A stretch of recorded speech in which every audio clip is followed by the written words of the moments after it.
Okay, we're all good. Alrighty, good morning, everyone. Hope all is well. Hope you guys had a good week last week. Going into this week, a couple things. Should have a pretty volatile week this week, CPI week. On Monday, there's no news. On Tuesday, we've got our PPIs month on month and our core PPIs month on month, as well as Powell speaking in the AM session. So you got on Tuesday, 8:30 being your PPI release, and at 10 a.m. being when Powell speaks. The next day, going into Wednesday at 8:30, you have core CPI and regular CPI, as well as core retail sales. Please note that you also have a yearly CPI being released also. So it's not just month on month, right? You also have a year over year, which can increase the volatility there. You also have a manufacturing index as well as retail sales all being released at 8:30. So I can consider that to see the market probably move heavily in and around 8:30. Be cautious there. Try not to be a participant before. Let kind of some things settle out before going into that. Thursday, you have unemployment claims, and then you've got some orange folder news being building permits, manufacturing index, and some production month on month. And then Friday, you have another FOMC member speaking. So not a whole lot going in on the back half of the week, right? Tuesday and Wednesday are your big heavy hitters. Keep that in mind. No news on Monday. Really main thing to keep in the back of your mind going into this week is just the fact that you do not want to be ahead of the market going into. You don't want to be in the market ahead of 8:30 on Wednesday. A lot of stuff going on there, so you got to make sure you are not necessarily in the market. All right, going into dollar. Henry, let me know when I'm good. All set. Alrighty. So with regards to dollar, right, we're still trading inside this BISI. Candle closure isn't what I wanted it to be this week or what I would have liked it to see, right? We closed below the consequent encroachment. So I am potentially considering price potentially going lower, right? Indices do kind of look like they're going to go higher. So there might be some underlying bearishness here that I'm not catching quite yet. But for the most part, I do have to realize that we are staying inside here, inside the BISI. And so we still obviously can go higher and should go higher. But I am just kind of starting to note that we didn't have a willingness to close back above that consequent encroachment. So there might be something here that I just might not be catching, and I'm going to kind of be open to that. On a daily, kind of same thing here, right? We have from this low to this high, and we're looking at this relative equal high set. You've got the consequent encroachment of this weekly BISI in here, discount being right here, and we did displace, but same thing here, right? So candle body closure is still inside this BISI. I do want to note that on Friday, though, we did close back above the BISI on the daily, right? So that's good for potentially looking for higher prices. The daily on Friday did manage to get back above the consequent encroachment. But I am noting that if we are wanting to go lower, I'm curious to see because you can come back and you could fill, right? You could use this leg and you could fill the rest of this buy side imbalance and still go higher. But we're right in the middle, right? So although my take is higher and I like the draw to be more clear to the buy side, we're right in the middle. So just gonna kind of let this play its thing out. We definitely will know by Wednesday at 8:30. But hopefully, if there's something that happens on Monday or Tuesday, I'll be looking for potential hints. If it'll be able to give it away prior to that. But just keep that in the back of your mind. We are in the middle of the range. But for the most part, displacement is to the upside, and we are respecting candle body closure to that. I think it's just being a little lethargic right now. So that's really the main thing for dollar. Just keep that in the back of your mind. And that's it for me. Okay.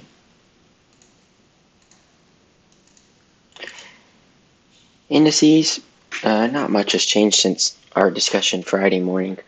But just starting on the monthly chart, we have traded down into the monthly BISI, fully redelivered the sell side there, and now we're trading away from it. No real premium arrays between where price is currently and the all-time highs resting above April's high. So just still expecting the indices to continue working higher. On a weekly basis, you can see that with the closure of last week's candle here, we did create a new BISI within here between this candle's high and this candle's low. We also closed in the prior week above this small SIBI within there. So you actually have an overlapping SIBI and BISI here, so that's going to be treated as a balanced price range, which means there may not be a need for price to return back down into this area before going back toward the highs. So we could trade back down into there, but be open to the fact that that can be treated as a breakaway gap there and continue working higher. Dropping down to the daily, you can see how we're continuing with the bullish order flow, creating new BISIs, trading through SIBIs, and then respecting those discount arrays and continuing to trade higher off of them, reaching for swing highs. Okay, so that's what we did on Thursday.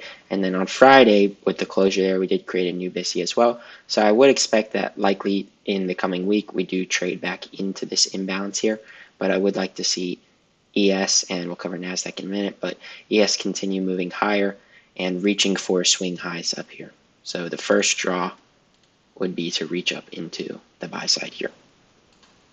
Only thing to note before that is you just want to look at the candle bodies. On Friday, if you look on your 4-hour chart, we did trade up into, well, just shy, I suppose, of the rejection block right here, using the highest candle body. On NASDAQ, we did trade nicely into it, but when you're looking at your objectives, you want to focus your attention on the bodies, and then if you've already had the wick traded into several times, that's when you can start looking at the wick. You can see that this wick, we haven't even revisited the consequent encroachment yet. So if I'm looking at it as a draw on liquidity, I would focus my attention just on the body rather than the high end of the wick. Okay, but ultimately, we do want to see price continue up toward the buy side there. On NASDAQ, same idea, traded into the BISI, buy side amount, sell side inefficiency, fully redelivered it there, and now rebalancing it as we trade away. On the weekly chart, same idea as ES. We've created a new BISI across the SIBI, so you have a balanced price range there.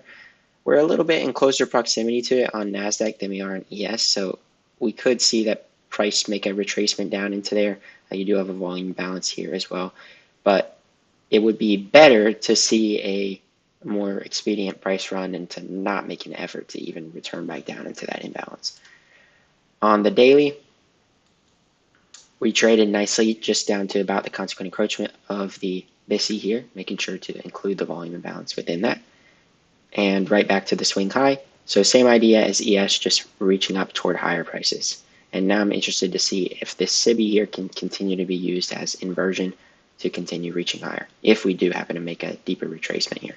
So from a macro perspective, keeping our attention on higher prices, and then just allowing price to make an initial retracement earlier in the week if that's what we need to do to continue up toward this high, and have relative equal highs as well. Right here. Okay. So keep your attention on higher prices in the indices for now, and that should cover it from me. Any commentary here, Carson, or any questions? No, I'm good. I think that's just another reason why, watching indices and seeing where they could potentially trade in the next week or two is keeping me open to the potential that, yes, we can get a mixed market in dollar, but we also might get a drop in dollar. And even though that's not something that is clear to me right now, I can still be open to the idea and open myself up to potentially waiting and watching for something like that to occur. So that's where, even though a chart might be clear for you guys in one instance or not, just because there's a clear draw on liquidity for buy side doesn't mean that dollar has to go there. And so you have to always kind of keep that open to your, that every single thing is not always going to, play how it looks, even if it looks super, super clean, right? So, because indices look very bullish right now, right? Candle body closure on DXY is not supporting it as you would like it to with regards to how price is reacting in the buy side imbalances. and indices are. So there might be some form of underlying bearishness that's in that DXY market that you're not necessarily aware of yet, and that's okay. And so you can just start to prepare for that, right? Um, or it could be a mixed market, right? Or it could just continue going higher, and you're just going to kind of have this mixed market that we've seen all year. Um, one of the two. But other than that, nope, I'm good. Okay, good stuff. Any other questions? Good to see everyone this morning. It doesn't look like we had any trade submissions for this week. I will open up another tab for those if anyone has any trades in the coming week that they want to submit. We did have some last week. Oh yeah, was there a Yeah, chance? I didn't go. I totally forgot to go over those last week. So we could actually go over them this week if we want. Yeah, sure. Let's pull them up.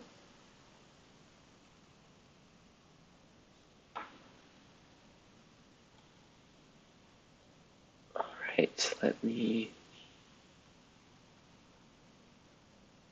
pull this up.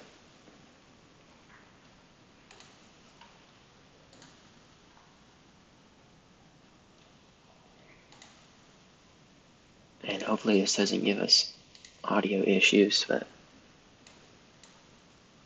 we'll see. Okay. We have a couple from last week. Ron John, I've got yours first.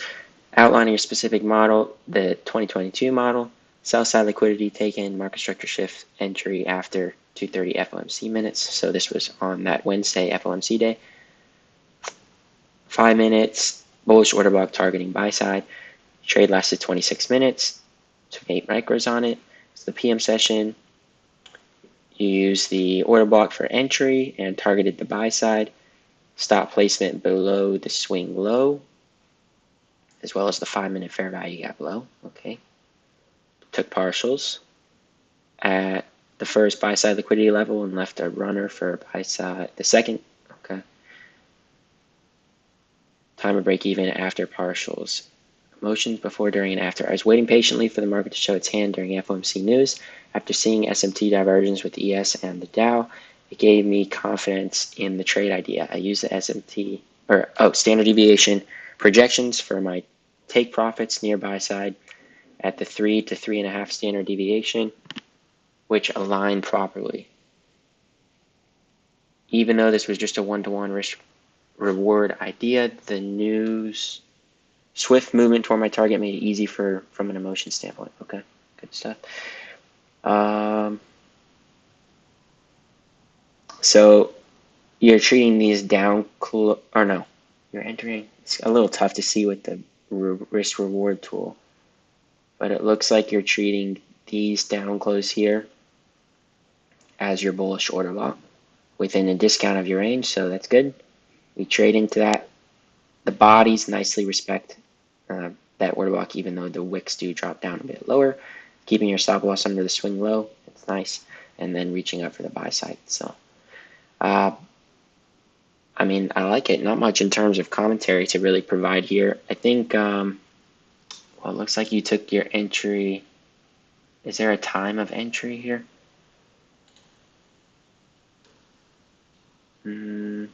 Entry after 2:30. I was gonna say it looks like it was probably right after 2:30. Yeah, right around 2:30. So, yeah, that's fine. You can take an entry there. I usually like to wait a little bit longer, even wait till the last hour, because many times you can see a secondary move play out after. But I think you nailed it in terms of the trade. There's nothing wrong with a 1-1 risk reward. Just make sure you're sizing your position appropriately for the risk that's acceptable for your account.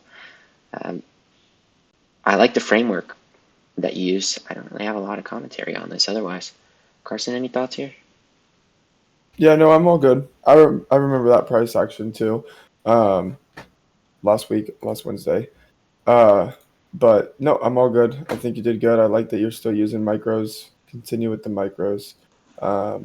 They no need to go in and be trading with a bunch of minis. I'm all good there. Okay. Nicely done, Ranjan. Aiden, trading using a breaker, changing the state of delivery, so an order block idea. Trading the NASDAQ, this was May 1st. 5-minute execution, 15-minute framework, took 2 trades. 25 minutes in the first trade, 20 in the second. Nice, similar to Ranjan's trade. Traded 2 contracts, risk reward 2.2. First was around 10:05 and stopped out at 10:25. Second one was 10:30 and 10 exited at 10:45. Okay, so you're looking for liquidity to be taken, the 8:30 sell side, and then your draw pre 8:30 sell side. I'll look at your pictures in a minute. Draw on liquidity was the sell side in the first trade. In the second trade, it was OTE. It looks like 62%. No partials, stop placement. Okay, we'll look at that on the charts. No break even. Okay, so trading without a bias here. So I guess expecting more of a consolidation day when we were trading kind of in a range there. And let's see, this was New York session as well. So narrative, price was above 8:30 open and was taking my trade to the sell side to wipe out pre-equity sell side liquidity by manually stop myself out when the 5-minute order block, bearish order block, bullish order block in pick 2. As soon as I manually stopped myself out of the trade, I was looking to take a trade using the bullish order block to the OTE at the 9:30 range. Okay. Emotions before in the first trade, cautious is usually the morning before FOMC meetings are generally unfavorable conditions to trade. Second trade, confident I'm able to mitigate some of the loss from the first trade as the bullish order block formed after running out of 15-minute swing low, which confirms a stop run. I'll just say on this, if you have cautious feelings because you understand that the conditions are unfavorable, the best thing you can do is take no trade at all in that time frame. Remember, we want to focus our attention on the most ideal and high quality opportunities, and if you already have an understanding that it's not favorable, it's best to just generally avoid it. If you do decide to participate in that, make sure that you're doing so with a reduced position size. Emotions after entry on the first trade, cautious still even as price reached the first sell side objective. Second trade, you're happy with being able to get an entry, okay. Emotions after closing, first trade, neutral, as you knew manually stopping yourself out was the right thing to do, and knew the trade idea was completely invalidated after the formation of the bullish order block. After the second trade, you were satisfied with mitigating the first trade along with making a small profit. Okay. And you've got a model you were trading there. Okay, let's see. So sell side purged. Let me see where your first trade was. Right around 10 and then 10:30. Okay, so sell side purged on first one heading into your trade. Just running out these lows down in here. Okay, and then working back up toward the equity open. Okay, so your initial idea was that short down toward the sell side. I see that. Good to always take a partial within there. Remember, partials are going to pay you every time. And okay, I see that too. So a bit more of a scalping model. You're working within a smaller trading range and trading without a bias. So I think you managed it well overall. My only really pointer here is from your commentary and the emotion side of it. If you understand that it's low probability conditions, you're better off to just avoid it there. And then instead of having to mitigate the loss with the second trade, you're able to have a higher quality trade idea and just put yourself into profit with that. And it'll improve your equity curve there. Carson, any thoughts on this one? Yeah, I'll add something. A rule of thumb that I like to use, and I think it's smart, is like you can see that you marked out that sell side liquidity objective where it delivered under that first one. And I think a good rule of thumb is if you're going to mark out that sell side liquidity first objective, you need to be able to pay yourself at the partial. Like you need to be able to. Then that should be part of the trade in itself. Just because marking the sell side liquidity first objective and then not acting on it or taking a partial on it is meaningless, right? There's no reason to even mark it. So I think that's especially when you're going into, this no bias kind of thing. I think it's such a big thing where it doesn't feel like a lot in the moment, but in the grand scheme of things, all those little tiny partials help you in such a profound way, not only when you're not only looking at compounding profit, but at the same time too mitigating loss, right? That sell side liquidity first objective partial might have not done too much for you in the moment, but it also would have taken away from that next loss, right? It would have put. So I think that, one rule of thumb I would add to this is just like, if you're going to mark something as your first objective, it should be that, and you should be able to take something off the table there, right? Because then it's not even if you're not taking anything off as a sell side, or if you're not taking anything off as a liquidity objective, then it's not even an objective because you're not even doing anything with it. So just keep that in the back of your mind. That's something that I think is key. If you're going to put the sell side liquidity as an objective, whether it's 1, 2, 3, 4, 5, you want to be able to capitalize when it goes to those levels. And quite frankly, for some reason or not, the first partial is always the hardest for people. For some reason, once you take one partial, it's almost like the second one it gets easier and the third one gets easier and all that stuff. So try to put a little bit more emphasis on taking that first objective, even if it's 1 micro. Perfectly fine. It still is just one, like, that's fine. But you want to get in the habit of getting that first partial under your belt, because one, it makes the other ones easier, and going forward, you can kind of start to, in the grand scheme of things, have this underlying layer pillow of just these first consistent partials that are taken. But other than that, I mean, great trade. I think reading the price action, nothing wrong with that. Anything, technical, I don't think is the thing. I think just that partial is the only thing that I see here so far that could be capitalized. Yeah, I'll just say one last thing regarding partials too is I noticed you said in your position size you were trading 2 minis here. I think the difficulty that comes a lot of times with taking partials if you're trading minis instead of micros is if you're trading like 1 or 2 minis, then taking a partial becomes such a significant piece of your position size that it reduces your willingness to do so. Whereas if you're trading with the micros, you can take off a smaller piece of your position. You're still paying yourself, which is a good habit, and it's going to be easier to do so because you're not sacrificing as much of an opportunity to hold for a larger winning trade. So like if you're going to trade 2 minis, for example, you may even find that you have more flexibility and opportunity for profit if you just traded 10 micros or 15 micros. Or you could even, if you want to trade the equity of 2 minis, then you could trade 20 micros. Your commissions are going to be higher on that, but you're going to have more flexibility in taking partials. And then instead of having to take off 50% of your trade like you would if you were just taking off 1 mini when you had 2, you could choose to take 5 of your micros off and only take 25% of your position off. And then you're still paying yourself, you're building the good habits, and you're allowing yourself to stay in that trade. So nothing wrong with trading micros, even if your commissions are going to be higher. It's going to support those good habits. All right. But technically wise, good trades here, Aiden. He also said he forgot to clarify he had 1 mini per trade, so a total of 2 trades with a total of 2 minis.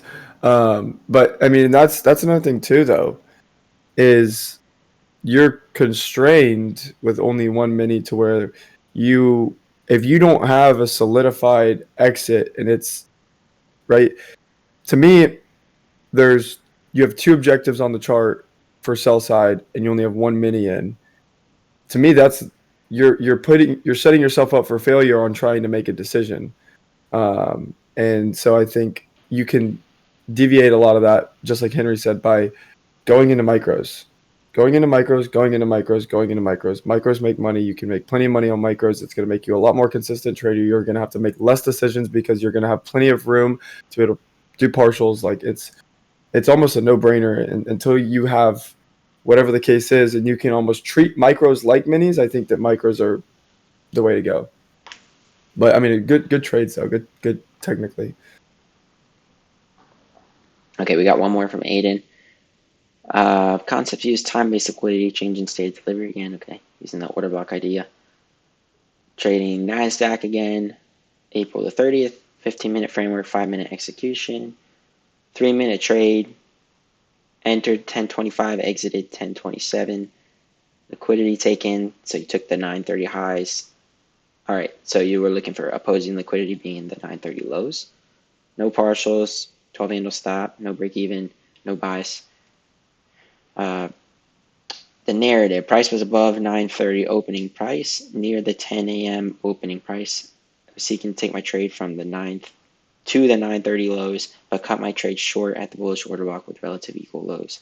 After price swept the 930 highs, I looked for a change in state of delivery to confirm the run on stops and enter my trade from. Emotions before the trade, cautious but confident as price was showing me everything I was looking for in this model. After a 2-week losing streak, I made a mental note to myself that I was looking to recover my confidence with a small win. That's good. Small steps to get yourself back to equilibrium there.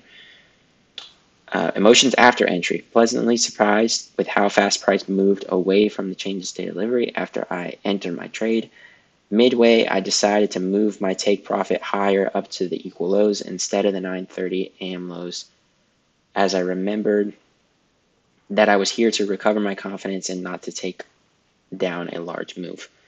Emotions after closing, very satisfied with how my model played out and how fast price moved to my target. All right, let's take a look. Okay, so you ran out the highs, traded up into the rejection block here, and it looks like you're targeting the 930 lows down there. Running the stops, traded through the opening price, so you're up close candle there, so you're using that as your bearish order block.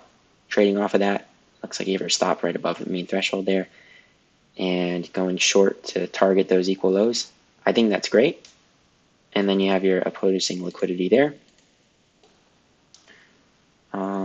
Good. Yeah. I mean, same thing here. You're right on with your trade ideas. I think you just need to give yourself more opportunity to capitalize. And you're putting yourself in a challenging position by trading the mini instead of the micro, because you're forcing yourself into emotional decision making. If you give yourself more opportunity to partial out, then you're allowing yourself to play this range, and you're going to be able to capitalize better on it. Even if it feels like, oh, but I could take my mini all the way down to here, you're going to remove a lot of the emotional side of the trading by being able to pay yourself with a partial here using micros, and then take something to down here.